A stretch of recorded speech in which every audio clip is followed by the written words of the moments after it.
Kuya, alis na ako Wait, jacket ko ba yan? Oo.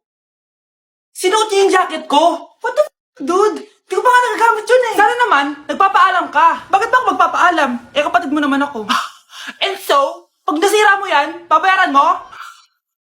Parang jacket lang. Ano ka na sa akin? Walang pera? May pera ka ba? Wala. Huwag na nga kayo mag-away. Para kayo mga bata eh. Wow! Nagsalita ang nagdadalang bata. Ha? Buntis ka ate? Ako? Buntis? Buntis ka ba talaga? Bloated lang ako, sis. Bloated? Nato nakita ko sa CR. Positive, oh. Positive kasi ako sa COVID. May COVID sila? Oh, bakit ako nandito? Nakikichismis lang ako, Ay, sorry po, sige. Wait lang. Shoutout sa mga anak ko. Artista na ako. Ano nangyayari dito? Nay, wala po. Alam kong may tinatago talaga sila. Sakit na tiyan ko. Mangangalak na ata ako. Buntis ka? Pagod na ako sa pamilya ko, be. Huwag ka na magalit, Nay. Blessing to. Sino ang tatay niyan? Ako ang tatay. Mag-break na tayo! Anak, i-ready mo na lahat ng gamit natin, ha? Sige, Nay! Bring me kulay red na brief! Meron ako! May nanalo na! Brief na kasama ko yan, Be, di na ako, love. Okay lang yan, be. Shot ka pa, oh. Love mo ba ako? Oo, be. Love ka namin. Bakit di mo ako love? Di mo alam dahil sa'yo, ako'y di makakain. Ano ba yan dito? Ang ingay mo naman. Yung lukuin. Tulad ko na may pusong bato. Rosalinda! Mahal kita! Mukhang may handaan doon kina kumari Di man lang ako in-invite. Balik ko nga yung plato niya. Sige, kain lang kayo dyan. Uy, Mars, ito nga pala yung plato mo. Babalik ko na. Aba, salamat naman at binalik mo pa yung plato ko. Lashy pa to Ngayon ko lang naalala, sorry. Mukhang masarap yan, Mars Pengin lumpia tsaka spaghetti. Baka gusto mo din ng fruit salad. Nakakaya naman sa'yo, no? Nay, may jowa na ako. Dito ko lang pala siya makikilala. Talaga? Pakilala mo naman sa akin. Eto siya, Nay. Hello po, tita. Magjojowa ka na nga lang. Pinsan mo pa? Hindi pala tayo pwede. Magpinsan pala tayo. Ang bago nating top 1 ay si Samantha. Ang galing mo, Samantha. Naku, basic lang yan. Paano nangyari yun? Pasado kayong lahat, pero may isang bagsak. Si Scarlett, halatang favorite mo si Samantha. Parehas lang kami ng average. Paano ako bumagsak? Di ba sinasagot mo ako? Di bagsak ka ngayon? Manda ka sa akin. A few moments later. Class, mag-behave kayo. Nandito yung principal natin. Magandang umaga, class. Kamusta yung bago nating teacher? Gusto ko pong i-report yung teacher na yan dahil may favoritism po yan. Favoritism? Sinungaling ka, Scarlett! Mabait sa amin si ma'am. Opo, ma'am. Mabait po ako sa kanila. Pantay-pantay lang po yung tingin ko sa kanila. Huwag mo na pagtakpan nanay mo, Samantha. Hala, OMG, magnanay sila. Ma'am principal, pagpasensyahan niyo na siya. Baka di niya alam yung sinasabi niya. Meron akong ebidensya dito na nagpapatunay na binigyan ng sagot ni ma'am si Samantha. At tinawag ng nanay si ma'am. Bawal to sa school natin Kayong dalawa, mag-usap tayo sa principal's office. Ma'am, magpapaliwanag po ako. Ang bago nating top 1 ay si Scarlett. Yes, Scarlett, deserve mo yan. Marami pong salamat, ma'am principal. Alam mo, buti na lang hindi mo na teacher yung nanay mo. Anong sabi mo? Hindi mo ba alam na magkapatid kayo ni Samantha? Iisa lang kayo ng nanay. Kahit malakas ang ulan, wala pa ding suspension. Wala pa ding suspension? O anak, pumasok ka na. Ayoko, Nay. Magsususpend din naman. Ang tamad mo talaga. Kaya ka bumabagsak Pumasok ka na. Sige na nga, papasok na ako. Be, napatawag ka. Lakas ng ulan, be. Papasok ka ba? Wala pa suspension, di ba? Huwag na natin hintayin mag-suspend, be. Huwag na tayo pumasok. Oo, sige, be. Huwag na tayo pumasok. Di na naman papasok mga teacher natin. Walang papasok, Oo, be. Huwag na tayo pumasok. Hello, pre. Nasaan na kayo? Papunta na ako ng classroom. Nasa bahay kami, pre. Anong ginagawa mo dyan? Ha? Bakit nasa bahay kayo? Di ka ba updated? Suspended na daw yung klase. Basa-basa ka kasi. Bakit kayo lang nag-suspend? Nakapag-swimming na ako dito, Good morning, class. Nasaan yung mga estudyante ko? Alis na nga ako. Present po, ma'am. Ano po lesson natin today, ma'am? Patahimikin mo na ako! Diba binagsak mo ako dati, ma'am? Ako naman ang magpapabagsak sa'yo ngayon. Lumayo ka! Hi, classmates! Ako nga pala si Ashley, ang pinakamayaman at sobrang ganda niyong kaklase. Hi, Ashley! Pwede ba tayo maging friends? Ay, Actually, di ako nakikipagkaibigan sa ganyang muka. Ew! Sumanang ugali nito. At least maganda ako. Eh, ikaw? Pangit ba talaga ako? Uy, Scarlett, sabay na tayo kumain ng lunch. Sure. Saan? Ako na lang sabay mo kumain. Huwag na si Scarlett. Ako na bahala sa lunch mo for the whole year. Walang iya ka, Ashley. Aagawin pa sa akin yung crush ko. Sige na. Gusto mo bilan pa kita ng car? Car? Sige, sabay na tayo kumain, Ashley. Sorry, Scarlett. Sorry, ako pinili niya. Eat well sa'yo, ah. Bes, payag ka ba nun? Inagawan ka ni Ashley? Ano bang magagawa ko, Bes? Kailangan ko maging blooming. Hay naku, madali lang yung sagot dyan. Try mo tong Garnier Vitamin C Serum. Baka ito na the right one for you at hindi yung crush mo. Tama ka dyan, Bes. Kaso natatakot ako, baka lalo lang ako maging haggard. Don't be afraid to try new things kasi. Malay mo ito na yung sagot para maging fresh ka. Sabi mo yan, na. OMG, ang fresh na ni Scarlett. Ano kayang ginawa niya? Paano siya naging fresh? Hindi pwede to. Oh, ano ka ngayon, Ashley? Mas fresh na si Scarlett kesa sa'yo.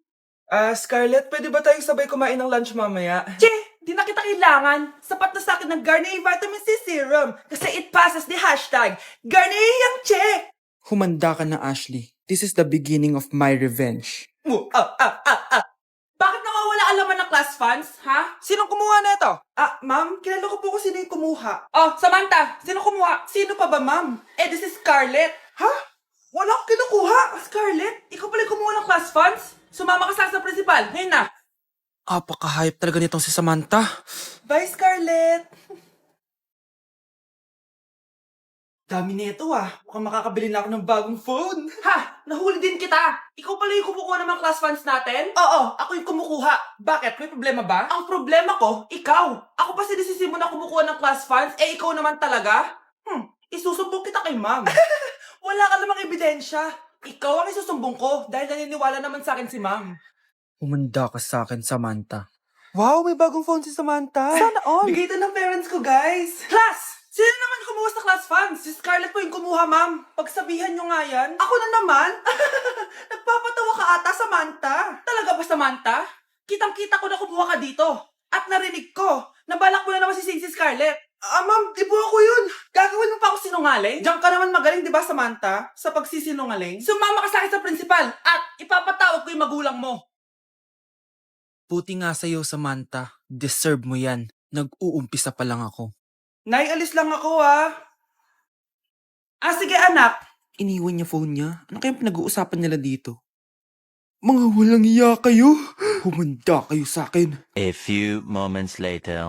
Bakit niyo po kami pinatawag, Nay? Kung hindi ko makikita yung phone ni Kyle, hindi ko malalaman pinagsasabi niyo sa akin. Lagot tayo, ate. Kung san-san mo kasi nilalagay phone mo, Kyle. Nakalimutan ko eh. Mag-umpisa tayo sa'yo, Kyle.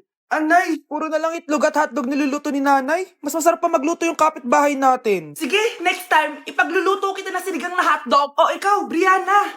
Alam niyo bang nagalit sa akin si nanay kasi dati with high honors ako, di ba? Tapos ngayon with honors na lang. Siya nga bagsak nung high school eh. Oo, bagsak ako. Pero top 1 ako ng kinder. Kevin? Wala akong sinasabi ha. Sabi talaga si nanay, umaga pa lang galit na siya. Tapos utos pa siya ng utos. Bawal ba magpahinga sa bahay na to? Grabe. Wow, wala ka palang sinasabi At ikaw, Scarlett? Yes, nay. Mga be, alam niyo bang galit na galit sa akin si nanay dahil daw nag-boyfriend ako na maaga? Siya nga maagang nabuntis eh. Di naman ako naggalit sa kanya. May problema ka ba sa maagang nabuntis? Wala akong problema, Nay. Idol nga kita eh. Ha? Anong idol? Buntis din ako. Okay, class. Last 5 minutes. Hirap naman nito. Be, ano sagot sa number 10? Huwag ka mong sa akin, Samantha. Mapapagalitan tayo kay ma'am. Tamot mo naman. Ayaw mo akong pakopyahin ha? Bilisan nyo, class. 1 minute na lang. Ma'am, nangangopya po si Scarlett sa akin, no? Apakasinungaling mo, Samantha. May nangangopya pala dito.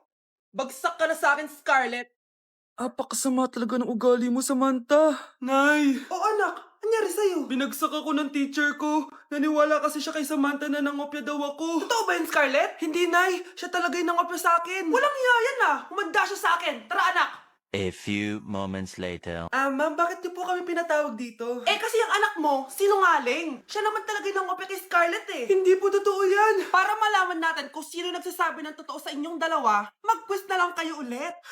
Patay ako nito. Humanda ka ng mapahiya, Samantha. Okay, time's up. Pass your papers. Scarlett, naka-perfect ka. Yes, talino talaga ng anak ko. Samantha, wala kang tamang sagot. Ikaw talaga ang totoong nangungopya. Nakakahiya ka, Samantha. Kumanda ka sa akin sa bahay. Tara! Wag po, Nay. At dahil maraming hindi nakasagot ng full name ko, iibahin ko yung mga tanong. Salamat naman. Number 1. 2 plus 2. Yes, may tamang sagot na ako. Number 2. What is the powerhouse of the cell? Ang dali naman. Makaka-perfect ako. Number 3. Ano yung pangalan ng crush ko nung elementary pa ako? Ano na naman yan? Kung nakikinig talaga kayo, alam nyo kung sino yung crush ko. Aba ma'am, akala bang iibahin may mga tanong? Bakit may mga ganyang tanong na naman? Malamang, para makasigurado ako na nakikinig talaga kayo. Wala namang may paki kung sino naging crush mo na elementary ka, ma'am. Wala namang may alam yan eh. Ma'am, alam ko po kasi yung crush nyo. Nakikinig po ako sa kwento mo. Buti pa si Michael, nakikinig. Di kagaya ng iba dyan. Sige, perfect ka na, Michael. Yes! Makinig din kasi kayo sa kwento ni ma'am. Number 4. Sino yung pinsan ng kapatid ng lola ko na sa ng mama ko na pamangkin na ate ko? Bagsak na naman ako! Ang makakasagot nito may plus point sa akin. What is 2 times 2? Ma'am ako, ma'am. Wala bang gustong sumagot? Ma'am, alam ko po yung sagot. Times 2. Ma'am. Okay, Samantha. 2 times 2 is 4. Very good. May plus 5 ka sa akin. Ang daya naman. Kanina pa ako nagtataas ng kamay. Ma'am, pwede pa po ba ako mag-take ng quiz? Absent kasi ako kahapon eh. Ay, hindi na! Absent pa more! Tatamad-tamad ka kasi mag-aral. Nagkasakit po kasi ako, ma'am. Oh, ano gagawin ko? Ma'am, pwede ba ako mag-quiz kahit absent din ako kahapon? Oo naman. O ito, magsimula ka na. Thank you po, ma'am. Bakit siya pwede mag-quiz, ma'am? Bakit? May problema ka ba? Oo, may problema ako. Favoritism ka. Palagi na lang sa Samantha yung binibigyan mo ng chance. May galit ka ba sa akin, ma'am? Sabihin mo. Hindi ako galit sa'yo. Pero sa nanay mo, oo. Wag na wag mong dadama yung anak ko sa problema mo sa akin. Nay, anong meron? Yang nanay mo, pabida. Dapat ako yung top 1 ng high school kami. Alam naman natin dalawa na deserve ko talaga maging top 1. Hindi kagaya mo, binabayaran yung school para tumaas ang grade. Totoo ba yun, Nay? Sinungaling ka. Mana ka naman pala sa nanay mo, Samantha. Nga pala, alam na ng principal yung pagiging favoritism mo. Good luck na lang sa'yo, ha? Guys, announcement! Hindi daw papasok si ma'am. Yes! Wala kaming gagawin! True! Wag muna kayo magsaya. May iniwan siya activities. Hala! Magsulat daw tayo ng essay sa yellow pad, back and forth. Essay na naman? Tapos di naman babasahin ni ma'am. Te, yung research natin. Asan na yung bag mo dun? Tigilan mo muna ako, be. Absent nga si ma'am, di ba? Mag-absent ka na din, te. Kung tamad ka mag-aral. Ang laki ng ano niya, pre, oh. Oo nga, pre. Kita niyo ba yan? Aba, ano yung pinapanood nyo, ha? Wala to. Ba't ka ba nakikialam? Loko kayo, ha? Magsusumbong ako kay ma'am. Di magsumbong ka. Pwede rin. Be, tara, uwi na tayo. Wala naman si ma'am, eh. Tara, di naman nila mapapansin yan. Hoy, saan kayo pupunta? Cleaners kayo, di ba? Lo, dyan lang kami sa kantin, eh. Oo, sa kantin lang kami. Be, di ako bingi. Dito lang kayo. Maglilinis pa kayo. Babe, TikTok tayo. Sige, babe. Uy, sana all. Ang hirap naman ng step. Di kayo na masaya. Magbe-break din kayo. Dito pa kayo naglandian, ha? Humanda kayo kay ma'am. Good morning, class. Sorry, absent ako kahapon. Ay, hindi. Nasa excuse letter mo, ma'am. Ha? Ano pinagsasabi mo, Scarlett? Di ba kapag absent kami, hiningan mo na kami ng excuse letter? Nasaan yun sa'yo? Grabe ka talaga, anak. Best CEO Award. Deserve mo talaga yun. Thank you, Nay. Grabe ka na talaga, anak. Iba ka na. Oh, tara na. Naghihintay na yung mansion mo.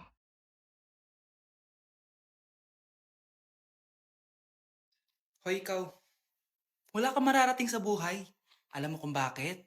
Kasi mahirap lang pamilya mo. Ang malas mo naman, pinanganak ka mahirap. Akala mo ba makakaahon kayo sa kahirapan sa pag-aaral mo? Sa panaginip mo. Kaya kung ako sa'yo, mag-drop ka na. Kasi wala ka naman mararating.